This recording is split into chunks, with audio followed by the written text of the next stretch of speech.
କଳାହାଣ୍ଡି ଜିଲ୍ଲା ଜୁନାଗଡ଼ ସହରର ଫତେନଗର ପଡ଼ାର ମାୟାଧର ପାଢ଼ୀ 87 ବର୍ଷ ବୟସରେ ଫତେନଗର ପଡ଼ା ନିଜ ଘରେ ମୃତ୍ୟୁବରଣ କଲେ। ତାଙ୍କର ପାଖରେ ବଡ଼ ପୁଅ ମନୋଜ ପାଢ଼ୀ, ସାନ ପୁଅ ଭାସ୍କର ପାଢ଼ୀ ଥିଲେ।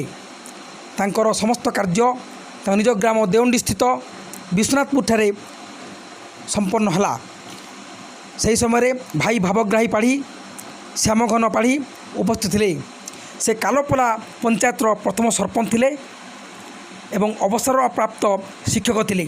ସେ ଜଣେ ସମାଜସେବୀ ମଧ୍ୟ ଥିଲେ। ଜୁନାଗଡ଼ ସହରରୁ ବିମଲ ଚନ୍ଦ୍ର ଶତପଥୀ। କାଲପୋଲା ପଞ୍ଚାୟତର ପ୍ରଥମ ସରପଞ୍ଚ ମାୟାଧର ପାଢ଼ୀଙ୍କ ଶେଷକୃତ୍ୟ ସମ୍ପନ୍ନ ହେଲା।